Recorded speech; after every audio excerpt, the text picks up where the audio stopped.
It's a good bounce back win for us today. I thought we started the game with the right tone on the defensive end, and so that was that was Number 22. 2 digits that just ended a political war inside USA basketball. The coaching staff didn't negotiate it. They didn't consult the veterans. They didn't hold meetings. They simply handed Caitlin Clark her number, and in that single decision, sent a message so loud it needed no translation. This wasn't just a jersey assignment. This was a declaration. Inside a locker room where Olympic gold medalists spent entire careers earning the right to choose their numbers, the hierarchy was just shattered.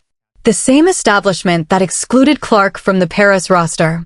The same voices that spent a year publicly questioning whether she belonged at the elite level now had to watch her walk into camp wearing the number she made legendary at Iowa. And here's what most coverage is completely missing. That number didn't come from the coaching staff alone. It came with a corporate signature attached. If this investigation is already connecting dots you haven't seen anywhere else, hit that like button, because this story runs deep and we're only getting started. Let's rewind to where the fracture truly began.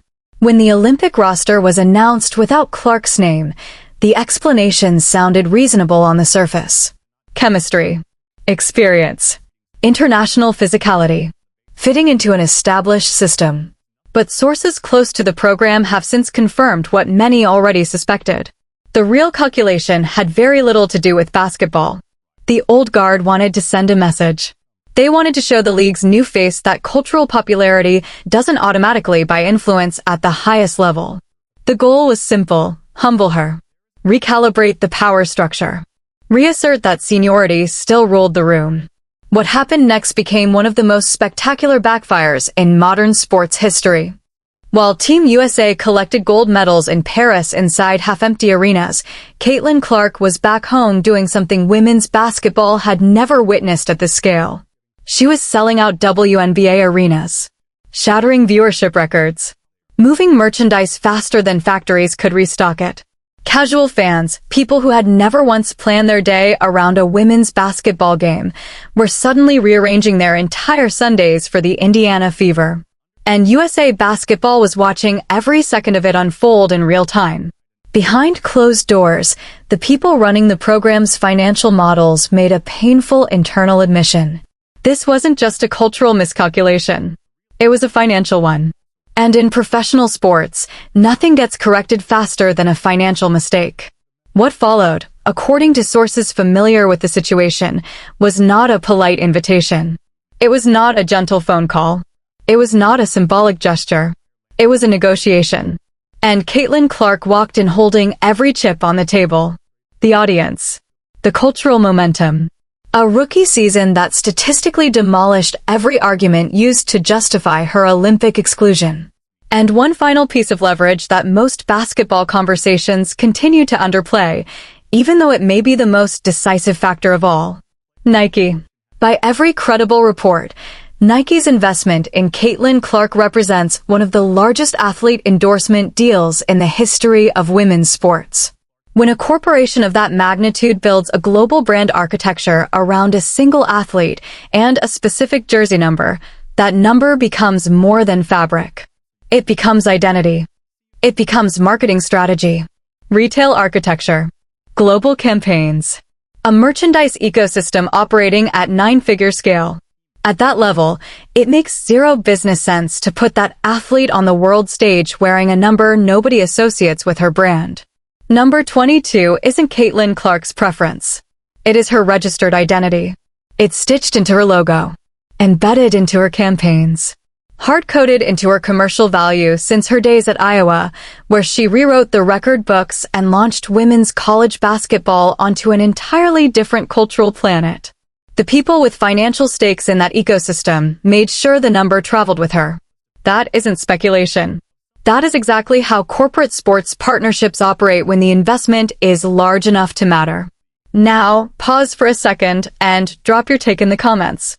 Do you believe the veterans inside that Team USA locker room are genuinely on board with this transition?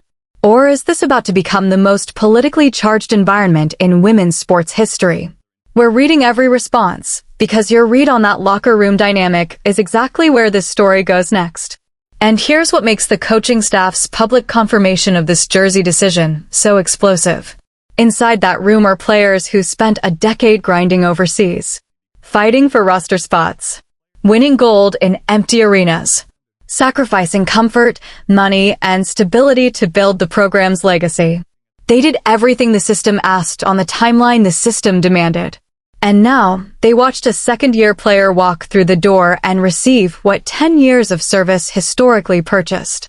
That kind of friction doesn't disappear just because everyone is wearing the same uniform. And the evidence has already begun surfacing on the court. Hard fouls that cross the line from competitive into something else. Camera angles catching reactions in moments when players forgot the lens was rolling. Podcast appearances where decorated veterans carefully, very deliberately, questioned whether Clark's cultural impact was being measured accurately. None of those signals were accidents. And none of them disappear because of a jersey assignment. Yet the coaching staff confirmed the number publicly anyway. That confirmation is its own message. It tells you exactly what conversations have already happened behind closed doors and precisely where those conversations landed. They've drawn the line. They've told the room which direction this program is moving toward 2028. Get on board. Or get left behind. And the statistical case for getting on board is impossible to argue with. Clark led the Fever in assists as a rookie. She shattered records analysts assumed would stand for years. She took a franchise projected for lottery territory and dragged it into postseason basketball on pure basketball IQ, competitive will, and a passing range defenses had no clean answer for. The conversation about whether she's ready for elite international competition isn't just settled. It's been archived and sealed. The 2028 Olympics in Los Angeles represent the largest stage women's basketball has ever had on home soil. And the coaching staff isn't constructing this roster around legacy. They're building it around what produces dominance in front of that audience. And the player they've chosen to center that system around creates structural problems no defensive scheme has consistently solved. Put Clark at the point of a Team USA offense. Surround her with Aya Wilson, arguably the most dominant post presence in the international game.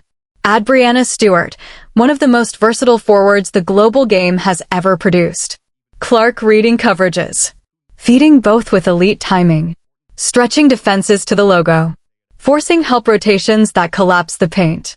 That isn't a basketball team. That's a systemic problem opposing coaching staffs have no clean answer for. If this level of breakdown is why you keep coming back to this channel, consider joining as a member. Your support is what allows us to go deeper, past surface headlines, into the real stories shaping the game. Students of basketball history have seen this transition before. When the Dream Team era shifted from Magic Johnson and Larry Bird to Michael Jordan, it wasn't graceful. There were egos. There was friction. There was competitive pride colliding with the undeniable direction the sport was moving. But it was necessary. And what emerged from that friction became the most dominant run in basketball history.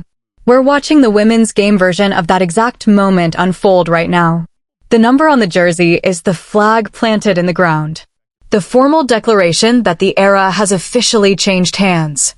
Every voice that spent last year filling podcasts and comment sections publicly minimizing Clark's legitimacy, including the names bold enough to stake their credibility on it, now has a front row seat to the answer.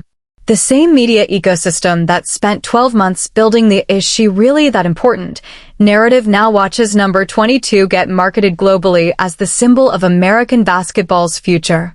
That's not a small irony. That's a complete institutional reversal. The pressure she now carries is real. Anyone telling you otherwise isn't being honest. If Team USA stumbles at any point, the narrative machine will not hesitate. But the tape on Caitlin Clark under pressure has returned the same result at every level of the sport. The bigger the moment, the sharper the focus. She doesn't shrink. She expands. She has been the primary gravitational force of every program she's touched, and that pattern has never broken. A player told to wait forced the entire establishment to move on her timeline instead of theirs. She did it in 1 year. The number she wore at Iowa. The number Nike built a global brand around. The number that ended a political war inside USA Basketball. That is now the number representing this country on the world stage. The critics have gone quiet. The doubters are recalibrating. The institutional bet has been placed. And if history has taught us anything, it's this. Betting against Caitlin Clark is the worst investment you can make. If you haven't subscribed yet, do it now and turn on notifications, because our next video connects directly to what the veteran dynamic inside this roster means for 2028 selection decisions. And the names involved will surprise you. Don't miss it.